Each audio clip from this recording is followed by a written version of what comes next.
গত বছর 31শে মের মধ্যে যারা মালয়েশিয়ার ভিসা থাকার পরেও যেতে পারেননি তারা বোয়েসেলের মাধ্যমে এবার যেতে পারবেন। এ নিয়ে বাংলাদেশি কর্মীদের জন্য নতুন নিয়োগ অনুমোদন দিয়েছে মালয়েশিয়া সরকার। 1 আগস্ট কুয়ালালামপুরের বাংলাদেশ হাইকমিশন এক বিজ্ঞপ্তিতে এ তথ্য জানিয়েছে।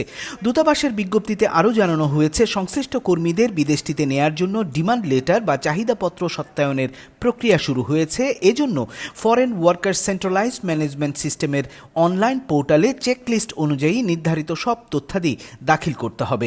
দাখিলকৃত ডকুমেন্টসের মধ্যে রয়েছে কোম্পানির পক্ষ থেকে অনুমোদনপত্র, বাংলাদেশ হাইকমিশনে জমাকৃত সত্যায়ন ফির, মূল ব্যাংক স্লিপ, 4 থেকে 5 জন কর্মীর সর্বশেষ বেতন স্লিপ এবং কোম্পানির প্রোফাইল, যার মধ্যে কোম্পানির প্রোফাইল, বর্তমান কর্মীর সংখ্যা, প্রয়োজনে 2-3 জন বাংলাদেশি কর্মীর মোবাইল নম্বর এবং বিগত 3 মাসের ব্যাংক স্টেটমেন্ট থাকতে হবে।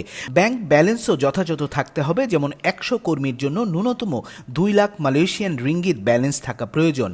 পাশাপাশি অনলাইনে দাখিলকৃত কাগজপত্রের মূল কপি এবং 1 সেট ফটোকপি বাংলাদেশ হাইকমিশনে জমা দেওয়ার জন্য সংশ্লিষ্ট সকলকে অনুরোধ করেছে মালয়েশিয়ার বাংলাদেশ দূতাবাস।